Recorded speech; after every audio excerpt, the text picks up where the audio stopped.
You should have acted. They're already here. The Elder Scrolls told of their return. Well, Bethesda was started as a very small mom and pop. Do you guys know what mom and pop is? It almost means like a family-run company. So Bethesda started as a very small development house, and we published our own games.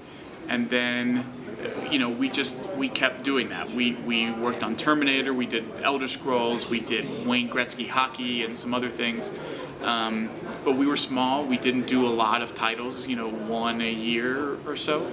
And then in 1999, when ZeniMax acquired Bethesda, it really gave Bethesda the resources and ability to think bigger and to act bigger. You know, we were able to do Morrowind, which came out in 2002, which was a huge success for us. It was the first game that we ever did on a console like that, and it was a huge success on the Xbox, which really opened, you know, the door for us doing all of our games and making sure there was a console version. Obviously, Morrowind led to Oblivion, but again, even then, we didn't do Morrowind, and then the next year put out another sequel. Like, we waited 4 years to put out another big, epic game, because we just felt like we didn't want to be a company that put out as many games as we could every year.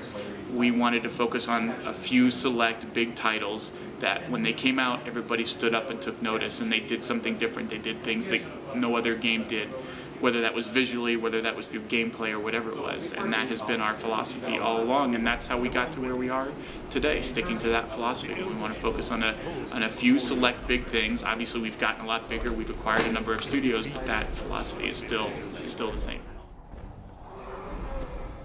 I don't know if it's as much as all the guys sitting down and deciding, as much as it is Todd saying, here's where the next game is going to be set. Because he's in charge, and you know, he's been talking about it for a very long time. Even back, I remember him having conversations about this back when we were working on Oblivion, and like the next one, we're doing the Nords. We're gonna do like big, like Conan the Barbarian looking guys, like smashing stuff and dragons, and so he kind of has a vision in his head, and that sets the pace, and then everybody else, usually the idea is awesome and everybody goes, yeah, we're totally doing that.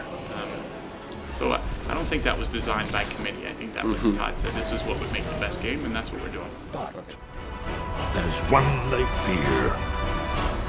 In their tongue, he's Dovahkiin, Dragonborn. You know, I think by that time we're looking at a new hardware cycle.